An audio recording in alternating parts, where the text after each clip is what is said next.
I welcome you all with my love and respects. इस समय हमारे साथ उपस्थित सभी दर्शकों और भक्तों का मैं प्रेम एवं आशीर्वाद सहित स्वागत करता हूँ. Elmo to Nitya Satsang. Today, Mahadeva is gracing us as a bangle vendor. Valayal Vitsalilai, as a bangle vendor, is gracing us. If he sells the bangle, who will not want to buy? This bangle vendor is a very tricky job. I'll tell you the story of Leela, then you'll understand. Shiva once went to Tarugavana. Tarugavana is one of the oldest religious universities. Those rishis, professors, they became very egoistic, thinking that their knowledge is the ultimate, nothing more is there. So Mahadeva went as a beggar, Bhikshadana. Seeing his grace and beauty, all the rishi patnis have started going behind him. And all these rishis lost completely their face, and the manly ego completely got destroyed. The manly ego completely got destroyed. And the women, they ran behind Mahadeva such a way, melting in his love and unable to tolerate the distance between him and them. The story says even they literally, physically, they started losing weight and all the bangles dropped from their hands.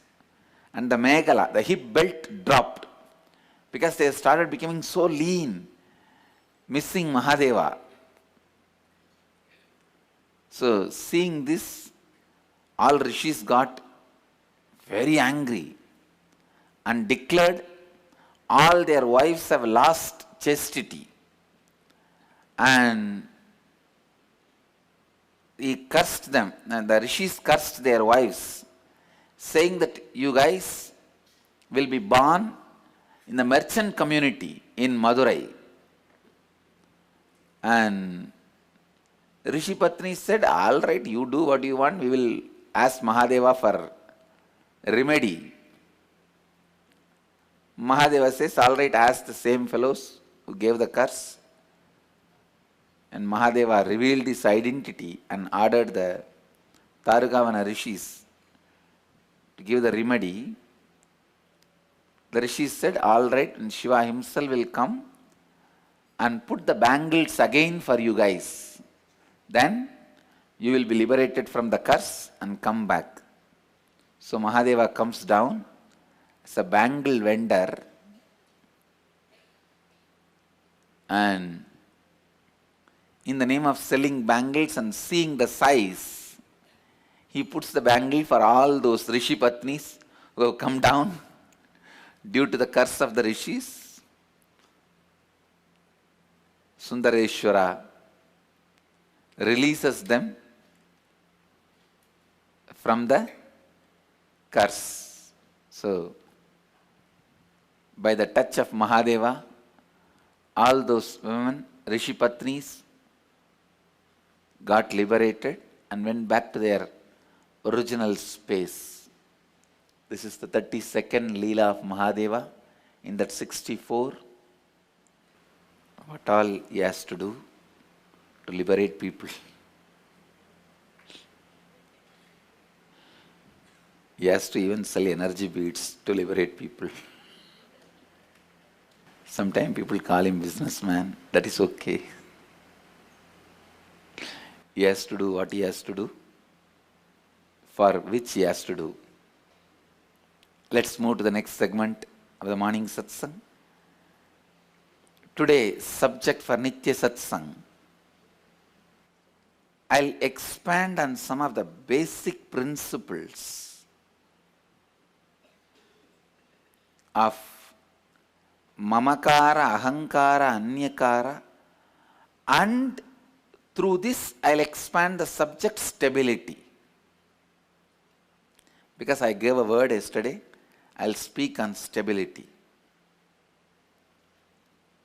Please understand, now I am talking very important subject and very sensitive subject. So I request you to move to the space of listening. Move to the space of listening.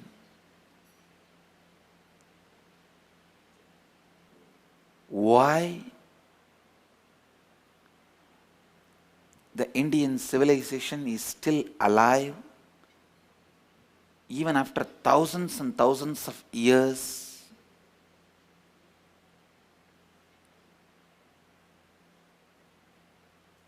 Why the other civilizations like Greek, Egypt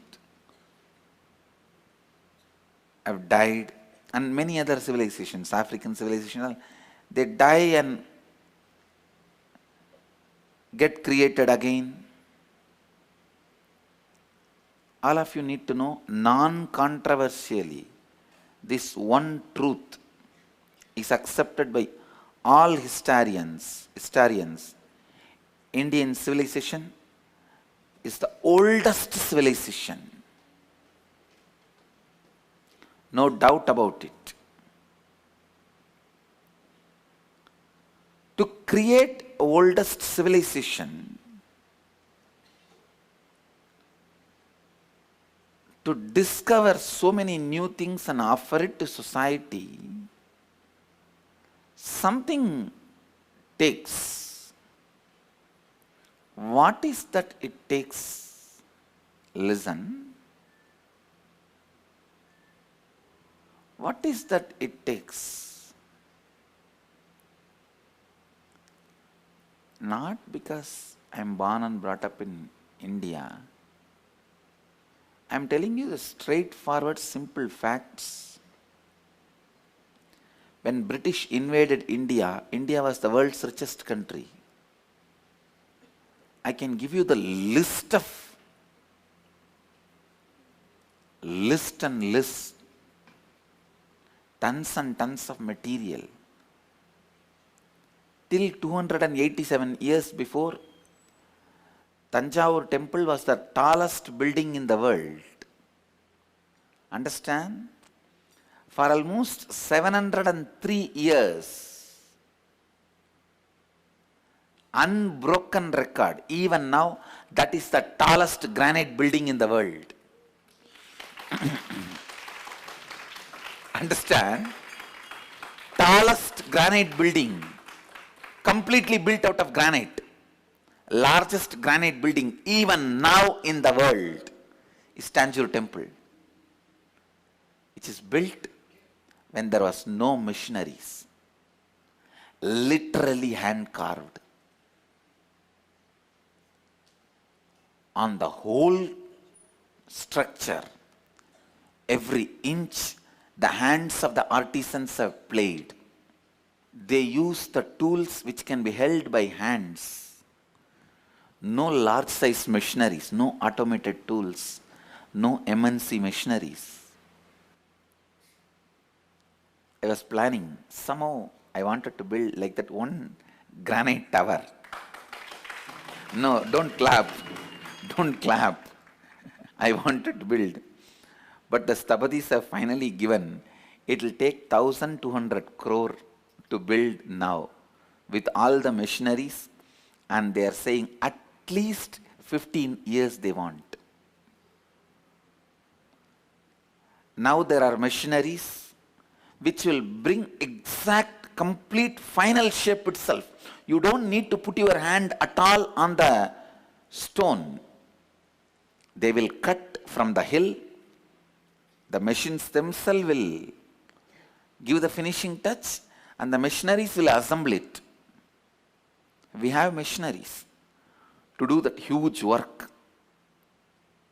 But even with all that, they say nothing less than a decade, means nothing less than 10 years.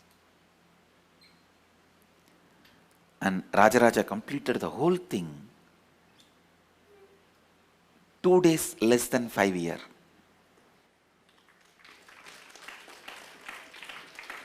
Just 2 days less than 5 years, understand? The day they started breaking the stone, it's called Vastu Puja. And the day the Kumbhabhishekam, inauguration was done, 2 days less than 5 years. No missionaries. It is not that easy to make elephants work. Understand? Because they don't get salary. First of all, even if you give salary, it is difficult to make Indians work. And it is impossible to make Indian elephants work. It's not a joke.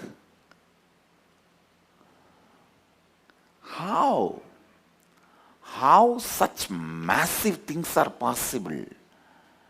And you need to know,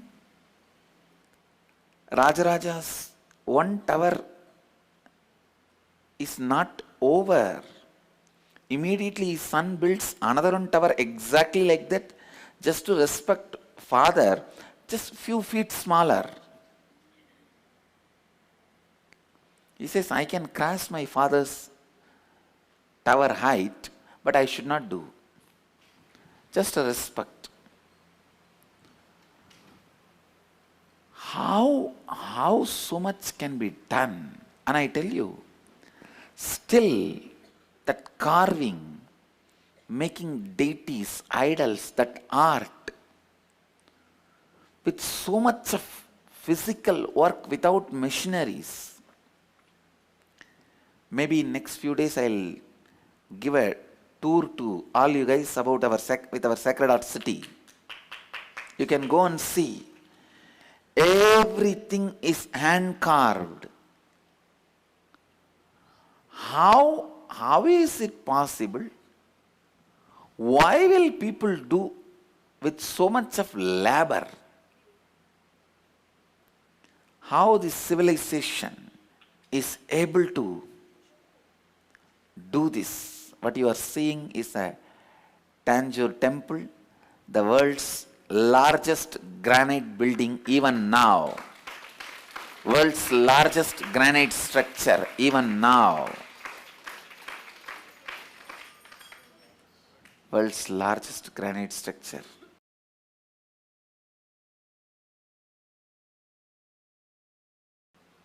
There is a documentary in YouTube by BBC, Last Temples of India.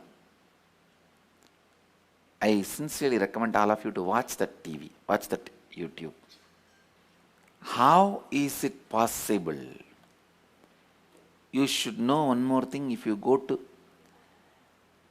any village in Tamil Nadu, you will see a temple at least half of this size.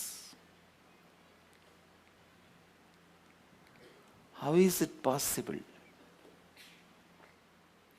I can give you at least 1,000 human settlements in India, which is 3,000 years old. At least 1,000 human settlement, which is 3,000 years unbroken, like Madurai, Tanjore. 3,000 years unbroken human habitat. At least 1,000 I can give you. Jagannath, Haridwar. In India, at least 1,000. 1,000 human habitats, which is 3,000 year old. How is it possible? Everything boils down to one truth: stability. Please understand. Western civilization, in the name of freedom, destroyed one of the greatest possibility for human beings: stability. in Hinduism, if your father is a painter, you have to be painter. If your father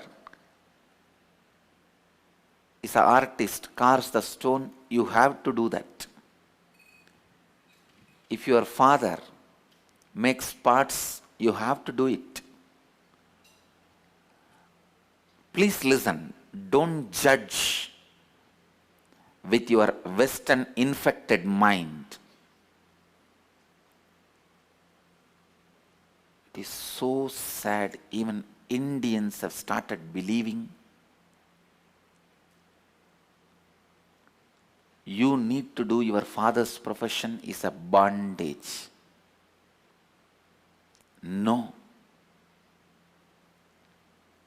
Freedom is, the real freedom is freedom from unstable mind. By teaching the wrong idea of freedom, they destroyed in all the fields we are specialized. How is it possible a 14-year-old boy can repeat 2 lakh verses? In India it was possible. Just before we were invaded by the British fanatics, every village will have a Vedic school where 14-year-old child will recite at least 1 Veda, 2 Veda, which is like a 2 lakh verse, 3 lakh verse. Because the specialization, understand, the specialization, the moment you are born in a Brahmin family, the child knows till death you are going to be doing only this, better let us specialize now than later. In a carpenter family, when a child is born, it knows whole life we are going to be working with wood, better let us specialize now than later. All the artists whom I have, all of them, of course, now they are 30, 40, all of them have learnt the art from their parents from the age of 3 or 4. They started playing with the tools of their father, their parents. See, before 14 only, you make the right mamakara, right ahankara, right anyakara, right swa anyakara, all that. No, the specialization is destroyed. When the stability is removed,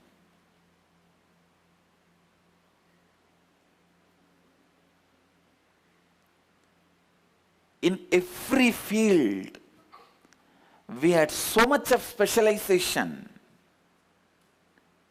See, in the modern day, Western, especially American civilization, nowhere you can bind people to be stable. You see, only in a stable stone you can carve the carvings which will be available for, which will be alive for eternity. Anything which gives way, which is not stable, whatever you make in it will not be long, will not be alive forever. Anything, you see, mud gives way, but anything you make out of mud will not be there more than few hundred years.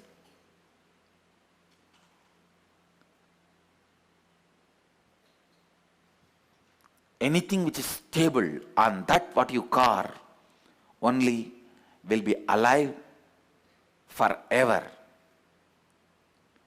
In Vedic tradition, in Indo tradition, we learnt the process, method of how to keep human beings stable and carve the best things out of them.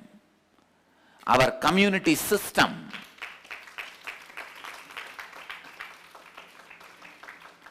made human beings like rock. The moment you are born in a Brahmin family, you know your whole life this is what is going to be you are doing. So better learn all the 4 Vedas as early as possible. So that stability made geniuses happen. Same way, if you are born in a Stapati family, Stapati means an architect, traditional architect, they know till death you are going to be doing this, better learn it as early as possible. Concepts of freedom made human beings like a mud. Out of mud you cannot make anything permanent, anything eternal, anything great. The times of Vedic tradition, once somebody enters the monastery, he knows this is his life till end. Better live it. If you go out, you don't have life. Then the stable, great masters are created. But now, all you guys have too much of freedom, the pseudo freedom. So every once in 2 days you plan, do I have that choice, that choice, that choice? That is why even the married life lost stability. In the modern civilization, there is no more pati and patni. It is boyfriend, girlfriend. Married boyfriend, married girlfriend, or unmarried boyfriend, unmarried girlfriend. That's all. Because if you shout little loud, that's it. Over.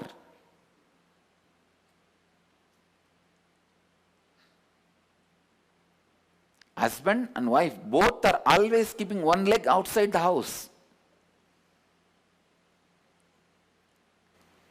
I tell you, it is because of the instability in the family system we lost even the science of Tantra. We lost the science of love.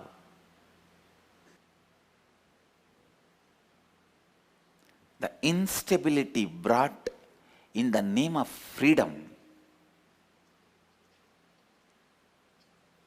destroyed Indian civilization, Vedic civilization. Because anything in Vedic civilization, the first prerequisite is stability. Because we are so rich, to specialize anything you need dedication of the whole life. If you want to study Nyaya, you have to be committed to it for whole life. You have to if you want to study Vedanta, you have to commit to it for a whole life.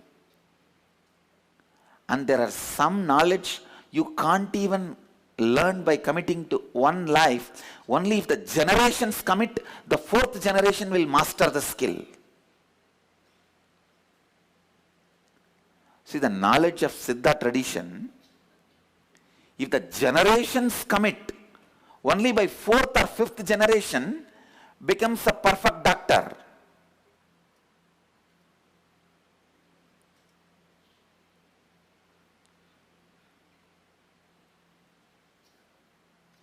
How many of you cognize what I am saying? So, anything in Indian civilization, the way we cook, the way we eat, the way we clothe, the way we take medicines, our healing system, our worship method, our lifestyle philosophy, our art and architecture. For example, somebody joins the ashram. Only if he is stable, I can transmit all these great mystery sciences. See, the day my master, my mentor, Raghupati Yogi adopted me, he built a very clear, conscious inner image for me, outer image for me, my image about life. So now I know till death, this is my life. So because of that stability, he was able to transmit so much of spiritual knowledge. Please understand, I am the fulfillment of fantasy of my many predecessors.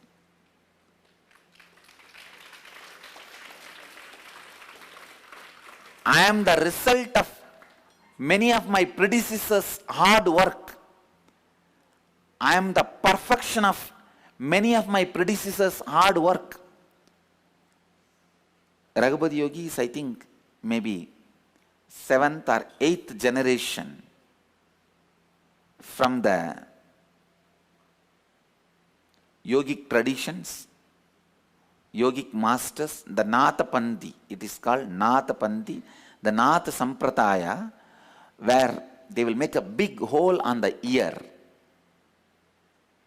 And he wanted to make for me. Somehow I escaped. It's called Nathapandis. Of course, finally he did not leave me. He made a small hole here. The Nathapandis who went to Burma. Of course, those days Burma was part of India. When Burma got separated from India, my mentor, Raghupati Yogi, came back from Burma and settled down in South India. Burma and South India had a very close connection. Tibet and South India had a very close connection, like Bhatmasambhava, Bodhidharma. All of them are from South, went to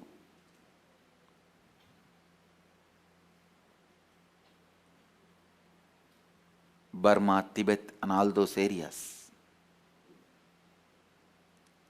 In Bodhidharma's time there are clear mention, clear recorded history. The perfection. See, because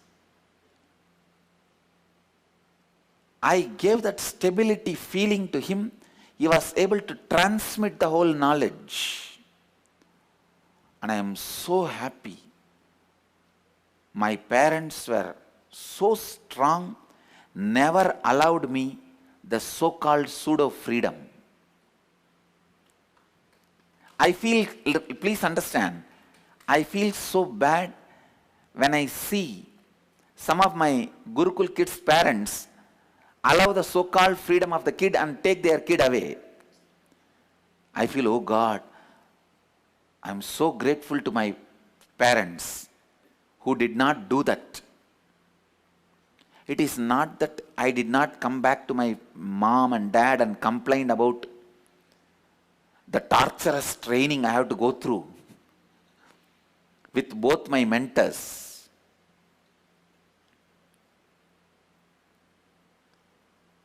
It's not that I was that stable with Raghupati Yogi or Kuppammal. But I tell you, my mother will just have a deaf ears whenever I say anything about them. My father will not listen.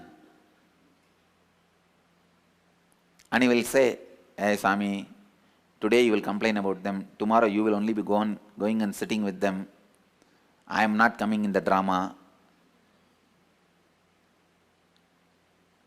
Actually, parents should be little insensitive. You should not be too possessive and sensitive about the whims and fancies of your kids. How can kids have right whims and fancies? You need to spend little time even for them to get the right whims and fantasies. Till then, you need to leave them to settle down with stability. I tell you, the Indian laws now, present laws are dead against stability because the pseudo freedom idea was put inside us. I tell you, biggest crime the British fellows did to us is injecting that pseudo freedom idea into us and saying, if your father is carpenter, you don't need to be a slave and learning the same carpentry. You can go and clean the bathroom in UK.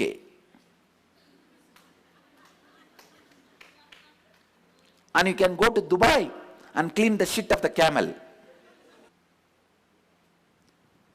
Richest country in the world, why do you guys need to go to other countries for job?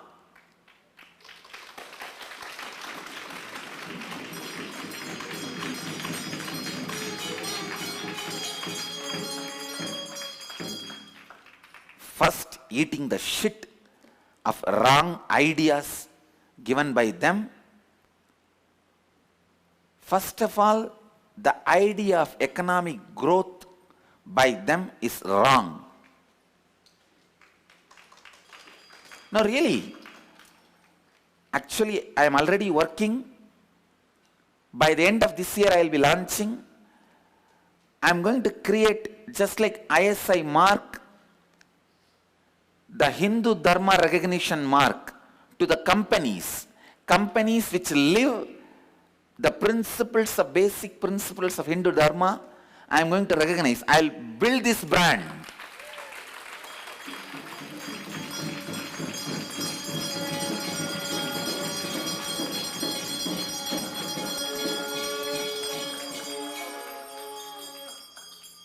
Let dollar not be the parking place of our hard work.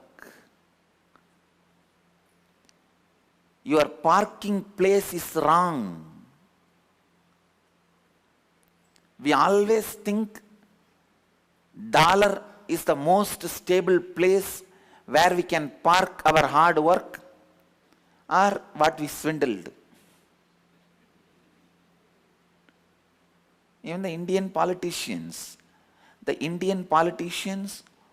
who are supposed to be responsible for the stability of the rupee, even they keep all the money they swindled from through the rupee in dollar. Please understand. The politicians who are responsible for the stability of the rupee swindle the rupee and store it in dollar. Then even if they don't trust rupee, how is the rupee going to gain the respect of stability? Wrong parking places, wrong concepts, and Indians need only one thing: get back to our stability lifestyle given by our community system, that our country suppressed certain section of humanity. I tell you, no, it was not as it is getting projected now.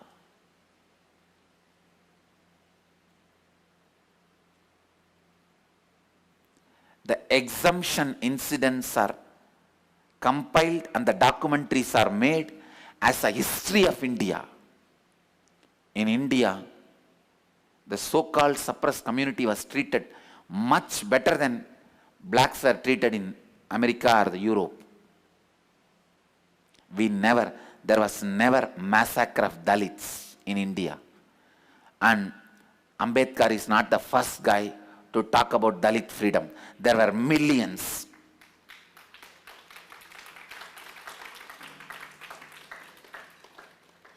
Why? Buddha was completely against Brahmins. We worship him, listen to him, because what he was saying making sense. Somewhere one or two ego clashes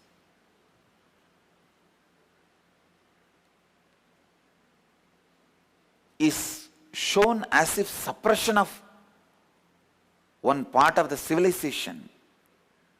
In that name, the whole community system is destroyed and the stability of the society is lost. What Krishna says in Gita,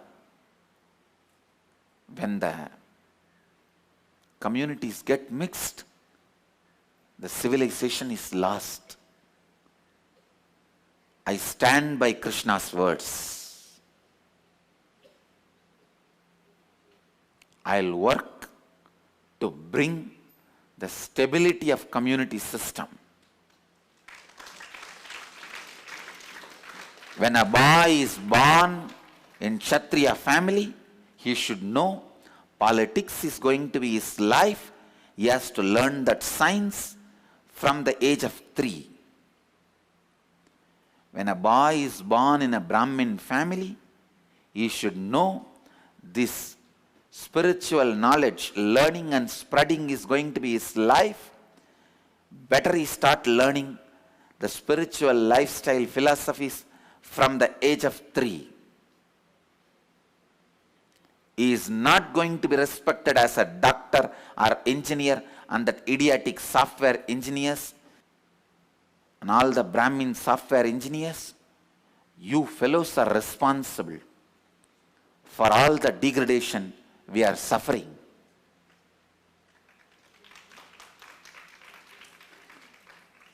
You should have stood like your elders. Your elders were not rich. Your ancestors lived with one-piece dress, one meal a day, but they stood with their temples. They stood with their teaching. They stood with their preaching.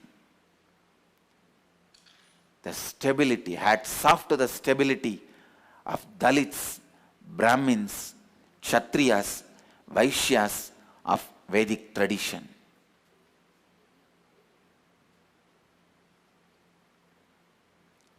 Hats off to the stability.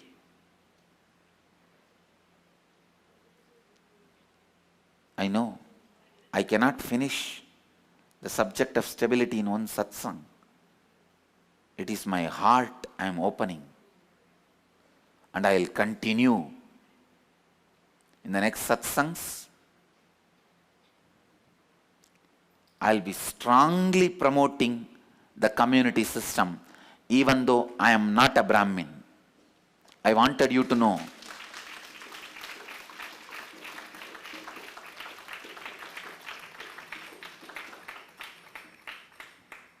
I know I am talking in a national channel. I want these ideas to be internalized. This pseudo Dalit suppression idea which is created by politicians for political mileage, for vote bank politics, please don't believe. Oh, mainstream media, leave us to live our life.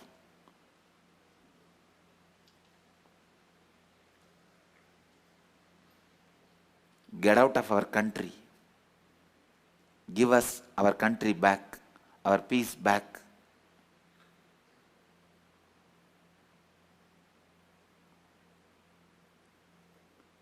I'll continue on the stability tomorrow also. Today, I'll move to Nirahara Samyama. After this Nirahara Samyama Kriya today, please break your fast. Tomorrow morning, eat and come for satsang. You can eat all the 3 meals today. Tomorrow morning also, have your breakfast and come to satsang. Because from tomorrow, you will be continuing 7 days the samyama. आज क्रिया के बाद पूरा दिन आप 3 पर खाना खा सकते हैं. कल सत्संग आने के पूर्व खा के आइएगा. Now let us start the Nirahara Samyama. अब हम नित्य सत्संग के अगले भाग निराहार संयमा में प्रवेश करेंगे. सीधी तरह से बैठ जाइए और चेतना स्थिति के साथ कल्पना कीजिए कि आप बिड़दी वटवृक्ष बन गए हैं और अपने दोनों नासिकाओं और मुंह के द्वारा सांस अंदर लीजिए. जितना देर सांस को रोक सकते हैं उतना देर रोक कर रखिए. जब आप सांस और नहीं रोक पाएंगे मुंह बंद रखे सांस को अपनी दोनों नासिकाओं द्वारा छोड़ दीजिए. मैं अपनी पूरे संपूर्ति श्रद्धा उत्तरदायित्व और लाभान्वित करने के 4 तत्वों के साथ आशीर्वाद देता हूं कि आप सबकी कुंडलिनी शक्ति जागृत हो जाए और अपनी जीव ऊर्जा सीधा आकाश और वायु से उत्पन्न करे. यह क्रिया 21 मिनट तक लगातार कीजिए. नाउ स्टार्ट द निराहार संयम क्रिया. First cognize you have become Biddi Kalpavriksha and